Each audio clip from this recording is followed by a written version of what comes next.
Where are we? Are you surprised? This is the house for me and my husband. What? I was completely surprised.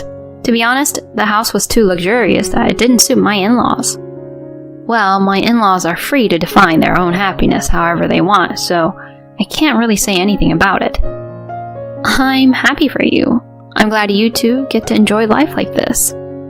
Yes, I'm really happy. Now then, Sasha, let's get down to business. I'm counting on you to pay the loan. Huh? What on earth are you talking about?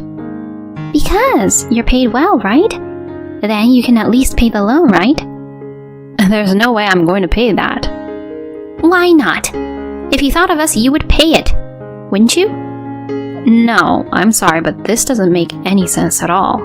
How much is the loan anyways? It's a 15-year loan, $2,000 per month. Excuse me? That's even more impossible. This is just unacceptable. What in the world are my parents-in-law thinking? It is unbelievable of them to try to collect that much money from me. My name is Sasha. I'm 30 years old and I work at an international company. When I was a student, I studied hard and was able to go to a prestigious, well-known university. And because of that, I was blessed with a job and was able to work for a major foreign affiliated company. After that, I spent very busy days at work. My work-centered life seemed to suit me very well, and I worked hard and achieved results. Although I was leading a fulfilling life in this way, it was also true that I was feeling somewhat lonely. That is when I met Paul, who later became my husband. My encounter with Paul was a little unusual. We met in an elevator in an office building. I was just on my way to the floor where my client's company was located. Then trouble happened, and the elevator stopped. It was me and Paul who were trapped alone in the elevator. I had never experienced anything like this before, so I panicked a lot. I talked to the button on the elevator to call the rescue team, and they said it would take 30 minutes for them to arrive. Oh, what should I do? I'll be late for my meeting. There's no signal, so I can't call them. Paul, who was in the elevator with me, laughed as I mumbled this. No, I'm sure you'll be fine. Because if you're heading to the office in this building, everyone must know that the elevator stopped, and no one would blame you for being late because of being stuck in the elevator. You're right. I am the type of person who doesn't feel comfortable unless everything is perfect, and I have a strong feeling that I should not be rude to others. That's why I was surprisingly weak in situations like this. Paul calmly assessed the situation and calmed me down a little, but my anxiety and worry did not completely disappear. Then, perhaps seeing my state of mind, Paul suddenly started talking to me like this. Do you believe in fortune telling? What? Why are you asking me this all of a sudden? Fortune telling? For example, if today's fortune was bad and the situation is like now, do you think that the fortune telling was right? Well, I guess so. Then, when your fortune is good and something good happens to you, for example, you get a promotion or a business deal, do you think it is because your fortune was good? No, I don't think so. I think it is the result of my effort and hard work. That's right. So in the end, things depend on how you look at them. You can see a situation like this as the worst thing you've ever experienced in your life, or you can think of it as a rare experience. So there is no point panicking in situations like this. It is important to decide for yourself what kind of feelings you want to have about the events that happen as they flow by. I listened to Paul's words, and it went right to my heart. I may have the tendency to see everything in a bad and negative light, but I think it's not easy to stay positive in a situation like this. Then, what about you? Are you enjoying this situation? No, not at all. Actually, I'm depressed and disappointed. Huh? I'm supposed to go to a business meeting today that decides the company's future, but it's in an office in a different building. But my stomach hurt, and I remember that the restrooms in this office building on the way here are clean. I don't like dirty toilets, you know. The first floor restroom was being cleaned, and I couldn't use it, so I jumped on the elevator when it came. I pushed the button for the 5th floor, but it stopped, and that's how I ended up where I am now. My business meeting time has already passed, my stomach is aching, and I'm in the biggest pinch of my life. Come to think of it, I was at the bottom of the fortune-telling list today. Maybe that's why. He said it so naturally that I couldn't help but laugh. You're in a much more difficult situation than I am, aren't you? And yet, you said what you said just now. Because you looked quite upset. That's true. I was wondering why you were so relaxed. Well, I'm glad that you were able to relax, even for a bit. Now is the time for you to exercise your positive thinking, isn't it? No, if I do that and relax myself, my stomach would probably get relaxed too, and that would be a bad thing. I laughed out loud. I had always pushed myself to work, so someone like him was very new to me. Soon after, the rescue team arrived. Thank you very much. Thanks to you, I didn't panic. No, but I can't take it anymore, so can I go to the bathroom? Please do so. I'm sorry for holding you back. Paul then ran to the restroom. This was how I first met him. The second time came much sooner than I thought. It was when I was walking around town after work. I spotted a man selling paintings on the street. I was looking at the paintings lined up, thinking that they were unique but somehow fascinating. If there are some other sceneries or anything you would like to see, I'll paint them for you. A man sitting cross-legged in front of me said so, and I looked at him. Oh, you're... Huh? Did we meet somewhere already before? See, about 2 weeks ago, we were trapped together in an elevator. Oh, you're from that time. What are you doing here? No, that's my line. I was surprised to see you selling your paintings on the street. Do you do this kind of activity as a hobby? Oh no, I got fired from my last company. What?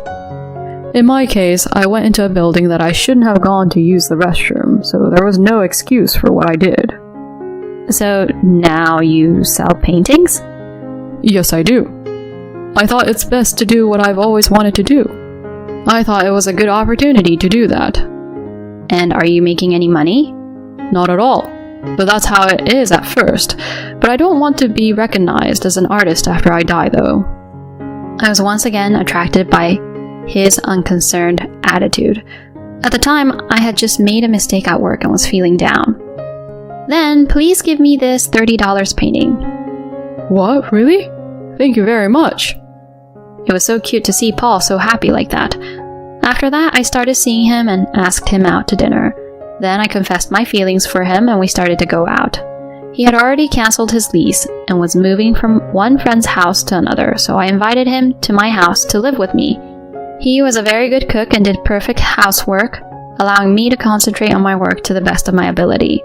Apparently, the fact that he was able to move from one friend's house to another was rather useful because he was doing housework at a housekeeper's level. He was really easy to live with because he usually had a laid-back personality that really helped me relax as well. I didn't want to let him go, so I proposed to him, which I never thought I would do. He was surprised, but when I told him how I felt, he accepted my proposal. We got married and had a happy family, but there was one problem, and that was my husband's parents, Lily and Jason. Both of them didn't bully me or anything, but they were surprisingly greedy. Hey, Sasha, I want this brand bag. I want this motorcycle. What? But I don't know what to say. Huh? Because you work for a major international company. Of course, you'd gift your parents these kind of things, right? No. Why should I even gift you these things?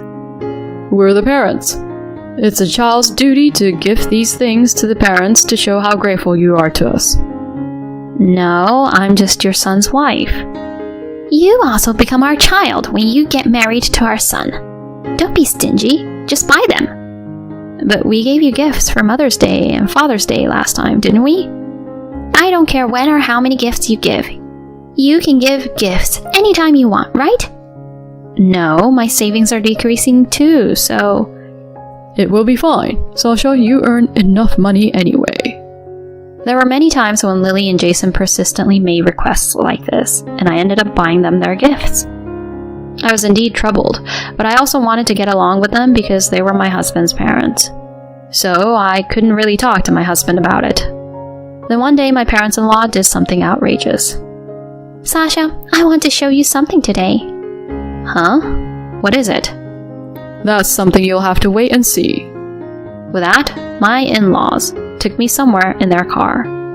My husband had just gone out with his friends. I was anxious to see where they were taking me. Then we stopped in front of a house in an upscale residential area. Where is this? Are you surprised? This is our new house where Jason and I will live from now on. What? I was surprised. To be honest, it is a very luxurious house that doesn't really suit my parents-in-law. I didn't think Jason and Lily would be able to afford the rent with the money they earn. Wow, you two made a bold purchase, didn't you? Yes, it was. But I'd be so happy to spend my retirement in such a nice house like this. I can brag about it to all my friends. Well, my in-laws are free to define their own happiness however they want, so I can't really say anything about it. They have always come to visit us at our apartment, so if they buy a new house for themselves, they may have less chance to come here. That might be a good thing. Then I'd have more time with my own husband. I'm happy for you two. I'm glad you two are going to enjoy your life here. Yeah, we're really happy. Well then, Sasha, let's get down to business. I'll be counting on you to pay the mortgage. Excuse me? What on earth are you talking about? Because you're paid well, right? Then you can at least pay us the mortgage, right? No. What are you talking about? There's no way I would pay such a thing. Why not? If you thought of us, you would pay it, don't you? No, this doesn't make any sense at all. How much is the loan anyway? It's a 15-year loan. $2,000 per month. What? That's even more impossible. This is just unacceptable. Wait a minute. We'll be in trouble if you don't pay up. There's no way we can afford it. I'm sorry, but that's impossible. Please, give up. Saying that, I ran and left, got a taxi and went home. What in the world were my in-laws thinking about? They were being outrageous, asking me to pay their mortgage like that. I managed to escape at that time, but my in-laws were very persistent. They kept calling me, sending me messages after messages, and even barging into my office. Hey, Sasha, just pay the mortgage as soon as possible. All you have to do is wire me the $2,000. Even though I refused every single time, my parents-in-law never gave up. They even came to my parents' house and asked me to convince their daughter. They were so insistent that I almost became neurotic. Then my husband seemed to notice that I was having a hard time. What's wrong? If something's bothering you, you should talk about it to me. Okay. I must have had enough. I told my husband everything. I was crying as I talked. I see. I had no idea my mom and dad did that. I'm sorry. I know they're your parents and I wanted to get close with them, but... No, I'm the one who's sorry. I didn't realize that at all. I can't believe I put you through that much trouble. Okay, I'll take care of it then. Huh? Then my husband started making a phone call to somewhere, and he was moving around in a hurry. I was really surprised to find out about the plan my husband had made. I didn't know he was that kind of person. And in no time at all, things were going according to my husband's plan. Incidentally, my in-laws were visiting the company where I worked once again to make me pay their mortgage. Please, let us talk to Sasha. Is this for a business meeting or something? We're her in-laws. We need to talk to her about something very personal. Please, contact her immediately. I'm sorry, but we don't have anyone by the name of Sasha in our company. What? Did she quit the company by any chance? I can't tell you those details because it's personal information. Let's call Sasha right now. Oh no, she's not answering. What the? What about Paul? I can't get connected to him. Oh no. The receptionist at the office told me later that she had talked to my in-laws like that. Jason and Lily were also surprised that other people were living in the house where my husband and I were living, and they came over to my parents' house to ask what was going on. My parents sent them away, saying that they would not tell them where I was, and that they would call the police if they stayed there any longer. Then there were many messages from my in-laws to me, but we continued to ignore them all. Then, a year passed. Should I contact them now? With that, my husband replied to my in-laws. Are you two okay? Then the message was immediately read, and we got a phone call from them. Paul, where are you right now?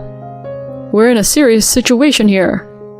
You guys bought the house all on your own, didn't you? I mean, I won't forgive you for trying to make Sasha pay for your mortgage. I'm sorry about that, but I'll make it last this time, so please help us out. What's the situation now? Oh, after all that, we ended up giving up the house, but the value of the house dropped as soon as we bought it, and we're in about $200,000 debt. We've been borrowing from other consumer lenders to pay the debt. I'm at the point where I can't borrow any more money though. So please, get Sasha here as soon as possible. I mean, you guys don't even have to see us, just please transfer the money. That's enough. I'm not going to let Sasha get involved with you two anymore. I'm not going to get involved either. I only called you today to tell you that I'm cutting ties with you two. Oh no! Wait a minute. If you abandon us, then you two should repent for what you both have done. But it's already too late. See you later. With that, my husband hung up the phone and erased and blocked all of his parents' contact information. I don't know what happened to my parents-in-law, but they probably became unable to repay their debts and disappeared into the darkness. By the way, my husband and I are currently living abroad to escape from my parents-in-laws. My husband had a close friend living overseas when he was a backpacker, and he contacted his friend and asked him to arrange housing and such. I then left my job and followed my husband. The great thing about my husband was that he also had another friend there who was an excellent manager, and he introduced me to him. He interviewed me remotely, and I was hired right away to the company where he works at. That allowed us to live abroad for a salary not that much different from what I made previously, and now we get to live in a pretty nice house. Furthermore, my husband was selling his paintings on the streets there as well, and he was able to get them placed in a local museum, which allowed him to bring in quite a bit of income from his paintings. He now earns as much as I do, and we are quite well off. And now I have given birth to a child, and our family of 3 is living happily. It's crazy that Jason and Lily were even trying to collect their mortgage from Sasha. They both deserve what they got. By the way, Sasha's husband is an amazing guy. It sounds like Sasha would never get tired of spending every day with a guy like him. I wish Sasha a happy life with her family in the future. Thank you for watching until the end. If you enjoyed the video, please subscribe to our channel. See you in our next video.